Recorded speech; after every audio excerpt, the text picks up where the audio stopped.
میں روبینہ شاہین ہوں اور میں لاہور ویمن ونگ کی صدر بھی ہوں لاہور ڈسٹرکٹ سے.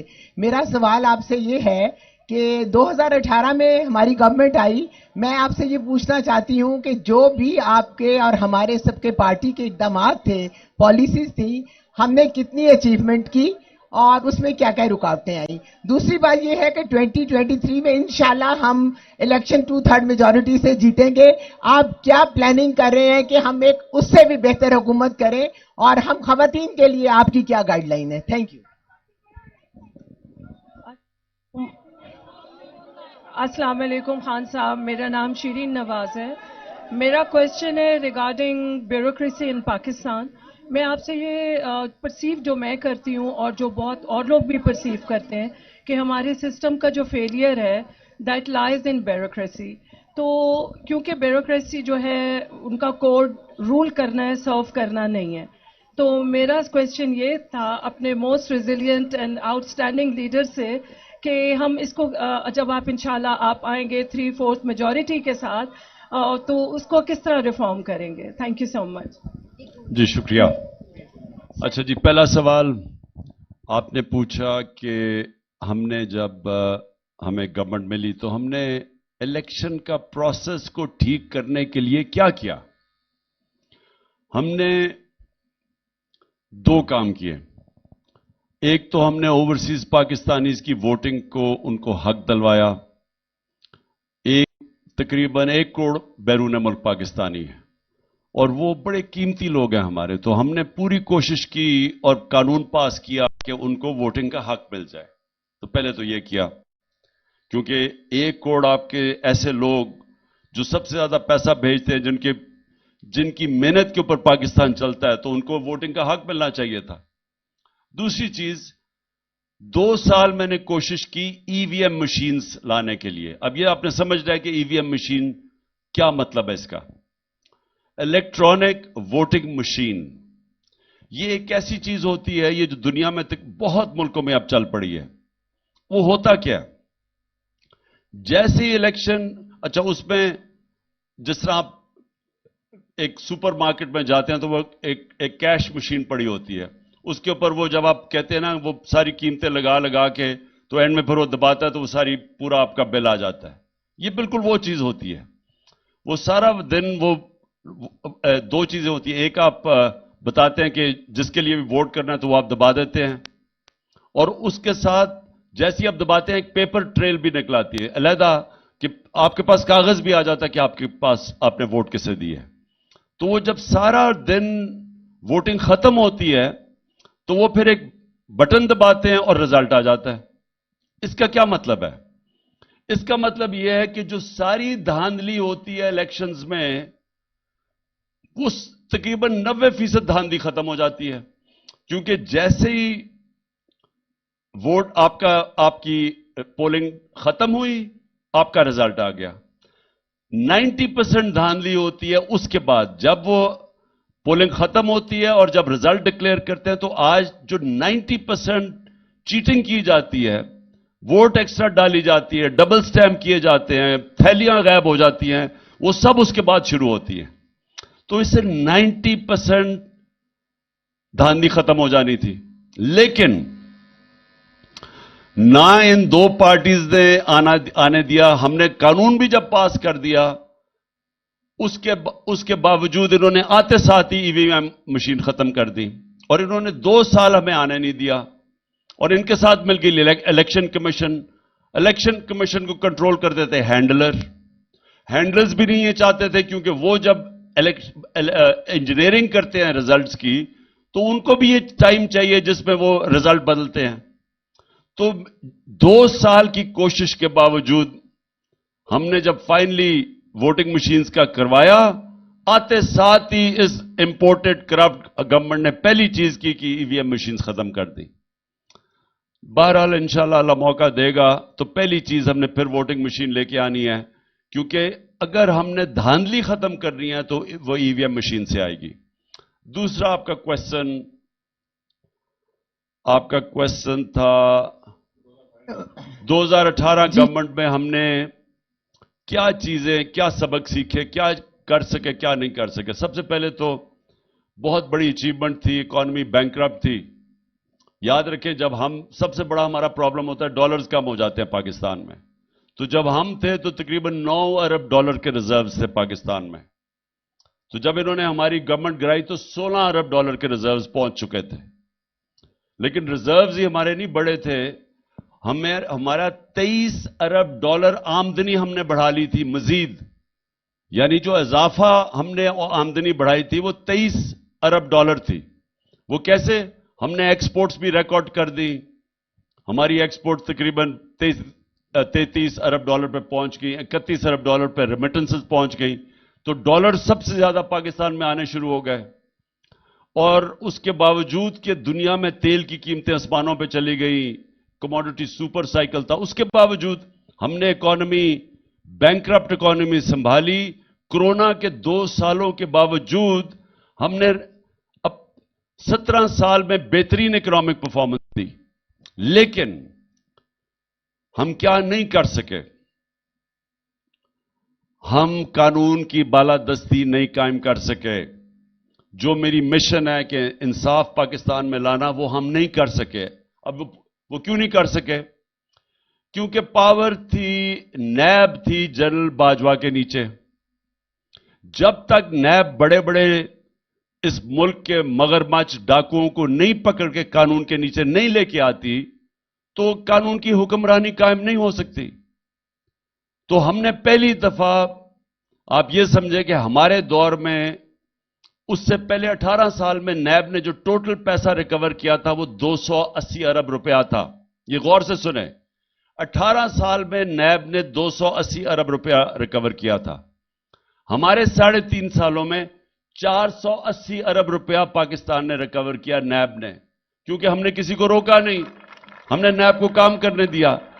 لیکن کیونکہ جنرل باجوہ کی انڈرسٹینڈنگ ہو چکی تھی شہباز شریف سے اور شریفوں سے, جب اس کو ایکسٹینشن مل گئی, اس نے احتساب نہیں ہونے دیا. ہم احتساب نہیں کر سکے. ہم بڑے بڑے اس ملک کے مجرموں کو قانون کے نیچے نہیں لا سکے.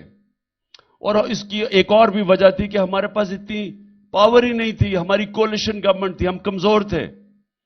تو جو سوال آپ نے پوچھا نا کہ اب کیا کریں گے, اللہ نے اگر ہمیں موقع دیا اور کلیئر میجورٹی دی, تو پہلی چیز کریں گے پاکستان میں قانون کی حکمرانی قائم کریں گے, رول آف لا. اس کے بغیر ملک آگے ترقی نہیں کر سکتا. آپ نے جو تیسرا سوال تھا بیوروکریسی کا, دیکھیں پرابلم کیا ہے پاکستان کے اندر. جب میریٹوکریسی ختم ہوتی ہے نا, تو سب سے پہلے اگر آپ نے اداروں کو تباہ کرنا ہو تو اس میں میرٹ ختم کر دیں. اب میں آپ کو صرف مثال دیتا ہوں کہ کیسے ادارے تباہ ہوتے ہیں, جس میں بیوروکریسی بھی ایک ادارہ ہے. ہم نے ساری جتنی سلیکشنز کی اداروں کے ہیڈز پہ, چاہے وہ بیوروکریسی میں ہو, چاہے وہ ایف آئی اے میں ہو, نیب تو ہمارے نیچے تھی نہیں, لیکن ہر ادارے کے اوپر ہم نے پوری کوشش کی کہ میرٹ کے اوپر لوگوں کو لایا جائے. آپ سلیکشنز دیکھ لیں, ہماری جتنی ہم نے سلیکشن ہیڈز آف ڈپارٹمنٹس, ہم نے مثلا بڑے بڑے ادارے تھے ہمارے, جس طرح جو نیشنل انشورنس کمپنی ہے ہماری, وہ ان سب کے اوپر ہم نے ایڈورٹائز کیا, میرٹ کے اوپر لوگوں کو لے کے آئے. کہیں کسی ادارے کے اوپر عمران خان کے رشتہ دار اپنے دوست نہیں بٹھائے, ساری جگہ ہم میرٹ کے اوپر لوگوں کو لے کے آئے. میں نے جو سلیکشنز کی تھی بیوروکریسی کے اندر, گریڈ 21 to 22, ہم نے پورا بورڈ بٹھایا اور صرف میرٹ کے اوپر لوگوں کو لے کے آئے. 2-3 لوگ ایسے تھے جو میرٹ پہ تھے لیکن وہ پولیٹیسائز تھے, ان کو نہیں ہم نے کیا, لیکن باقی سارے میرٹ پہ لے کے آئے. تو جب آپ نے اپنے اداروں کو مضبوط کرنا ہو تو اس ملک میں میریٹوکریسی آتی ہے. ہماری تباہی کیا ہے بیوروکریسی کی, اور اس وقت فرق کیا ہے. اب آپ یہ دیکھیں, یہ آیا شہباز شریف, سب سے پہلے اس نے ایف آئی اے کو تباہ کیا. اپنے چوری کے کیسز بچانے کے لیے اس نے پہلے جو تھا میرے خیال میں آئی جی رائے طاہر تھا, جو ہمارا لگا ہوا تھا، اس سے پہلے اس نے غلط کام کروانے کی کوشش کی. جب اس نے نہیں مانا تو اس کو ہٹا دیا. اس نے اس ایف آئی اے کو اوپر لے کے آئے جو اس کے ہر غلط کام کرنے کے لیے تیار ہو گیا. اس کے سارے کیسز ختم کر دیے. نیب کا اپنا آدمی لے کے آیا. جب نیب کے اپنے آدمی نے جب اس نے غلط کام کروانے کی کوشش کی، اس نے ریزائن کیا، اس کو ہٹایا، اور پھر ایک آدمی کو لے کے آئے جو اس کے اب آج یہ کوئی جنرل آیا ہے جو اس کے ہر غلط کام کرنے کے لیے تیار ہو گیا. یعنی کہ سیاسی انتقامی کارروائی. نیب تباہ، ایف آئی اے تباہ، نیب تباہ. اس کے بعد پولیس، اسلام آباد پولیس، یہ اس نے آئی جی اسلام آباد وہ لے کے آیا جس کو سزا ہونے والی تھی. اس کو سیف سٹی کے اندر اس نے فراڈ کیا تھا، لاہور سٹی کے اندر اس کو سزا ہونے والی تھی. اس نے اٹھا کے اس کو آئی جی لگا دیا. اس لیے نہیں کہ وہ ٹھیک کام کرے گا، اس کے غلط کام کرنے کے لیے اس کو بلا دیا. جو وہ ہر قسم کے غلط کام، انتقامی کارروائی ہمارے خلاف کر رہا ہے، اس مجرم کو یہ لے کے آیا ہوا ہے. تو اب پولیس کا، اگر آپ سمجھتے ہیں کہ پولیس کے اوپر اس طرح کے لوگ بٹھائے گے تو پولیس کا ادارہ بھی گیا. تو انہوں نے ہر ادارہ تباہ کیا پاکستان میں. جب پنجاب پولیس کو کہتے ہیں کہ جی 1992 میں ہائی کورٹ نے، لاہور ہائی کورٹ نے 1992 میں کہا کہ جی پنجاب پولیس کیوں اتنی کرپٹ ہے، تو اس وقت کے آئی جی عباس خان نے ہائی کورٹ میں کہا کہ شریف برادران نے پولیس کے اندر مجرموں کو بھرتی کیا ہوا ہے، پیسے لے کے، رشوت لے کے لوگوں کو بھرتی کیا ہے. تو پولیس نے تو خود ہی خراب ہونا ہے. تو میرا سوال کا جواب یہ ہے کہ جب ایک ملک کے اندر آپ میرٹ لے آئیں، یہاں بڑے بڑے قابل لوگ ہیں، یہاں میرے 3.5 سال میں بڑے زبردست بیوروکریٹس بھی دیکھے ہیں، پولیس والے بھی دیکھے ہیں، لیکن جب آپ ان لوگوں کو ادارے ٹھیک کرنے ہیں تو آپ جس طرح پرائیویٹ سیکٹر ہے، اب شوکت خانم ہاسپٹل ہے، کیوں اس کو انٹرنیشنلی ریکگنائزڈ ہے؟ اب کیوں اس کو جو ایکریڈیٹیشن ہوتی ہے، مطلب یہ کہ سرٹیفیکیشن ہوتی ہے انٹرنیشنل لیول کی، دونوں شوکت خانم کو، پنڈی اور پشاور اور لاہور شوکت خانم کو انٹرنیشنلی سرٹیفیکیشن ملی ہوئی ہے کہ انٹرنیشنل سٹینڈرڈ کیا ہے، کیونکہ میرٹ کے اوپر سلیکشن ہے وہاں. تو جب آپ میرٹ پہ کریں گے سارے ادارے اوپر چلے جائیں گے.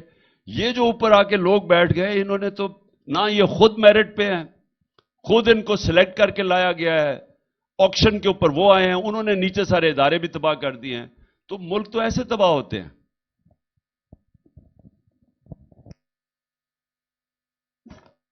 خان صاحب، ایک سوال رہ گیا چندہ وسیم خان کا، اگر آپ کی اجازت ہو تو. جی السلام علیکم خان صاحب. پہلے تو آپ کے لیے بہت دعائیں، اور میرا سوال یہ ہے آپ سے کہ آپ نے تو ایز اے لیڈر اس قوم کو جگانے کا، شعور دینے کا جو آپ کا ایک مشن تھا پچھلے 26-27 سال سے، جو آپ کی سٹرگل تھی، میرے حساب سے آپ نے اپنے حصے کا کام کر دیا ہوا ہے.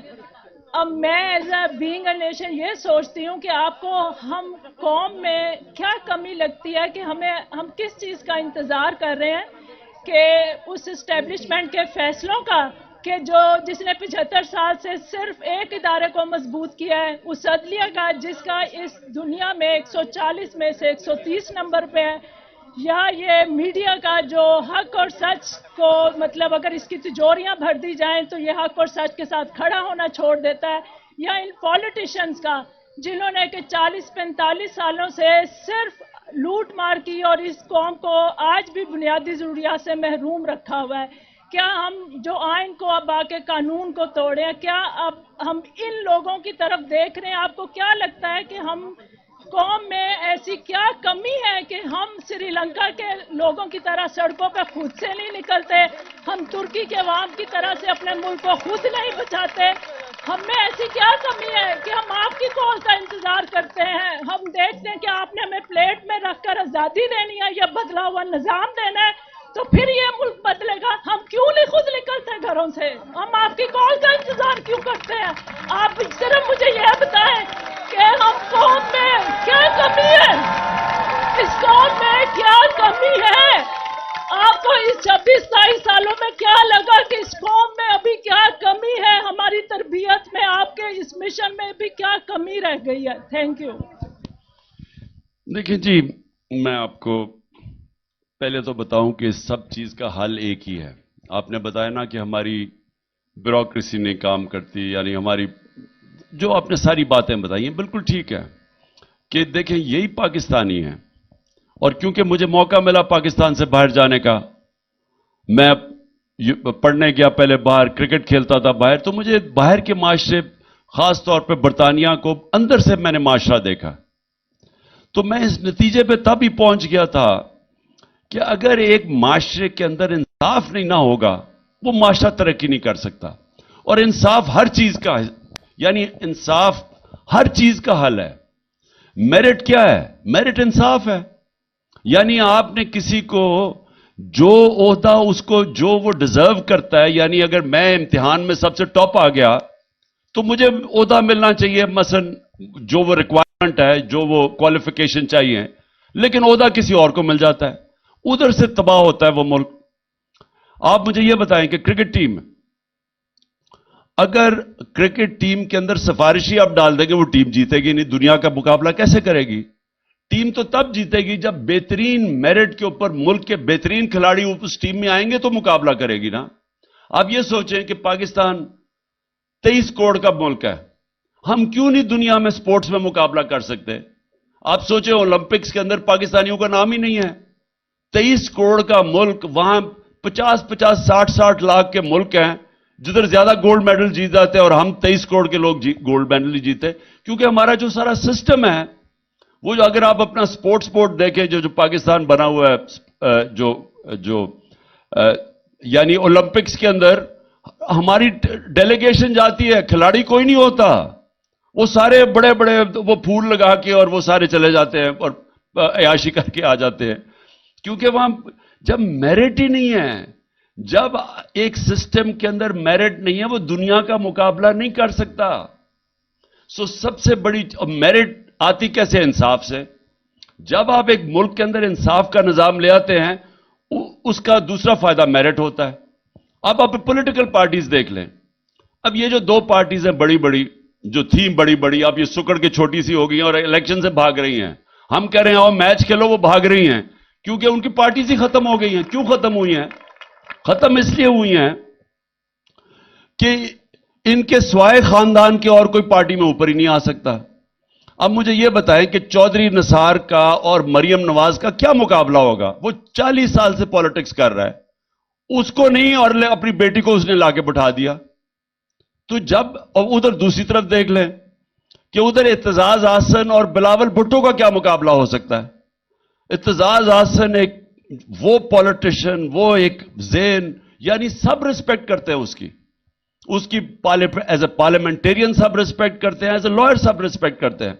اس کی جگہ انہوں نے کس کو لے آئے ہیں؟ بلاول بھٹو کو، جو ابھی تک اردو ہی نہیں بول سکا، جس کو ابھی تک اردو کی جو وہ قتل عام کرتا ہے جب وہ بولنا شروع ہوتا ہے، اس کا کیا تجربہ ہے؟ 1 گھنٹہ نہ مریم نے زندگی کے اندر 1 گھنٹہ کام کیا، نہ اس نے کیا، جن کا دنیا کوئی نہیں، وہ دونوں تیار ہو گئے، تو ان کی پارٹیز نے تو نیچے جانا ہے، میرٹ ہی نہیں ہے۔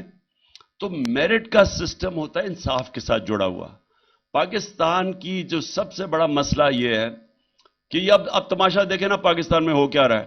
یہ جو اوپر بیٹھے ہوئے ان کی کیا میرٹ ہے کہ کیوں جناب ایک جنرل باجوہ نے فیصلہ کیا کہ عمران خان بڑا خطرناک ہے تو اس نے جا کے چوروں کو اوپر بٹھا دیا؟ اس میں کون سا میرٹ تھا؟ میں نے تو الیکشنز اناؤنس کر دی تھی، میں نے کہا کہ بجائے یہ آکشن کے ذریعے میں الیکشن کر دیتا ہوں۔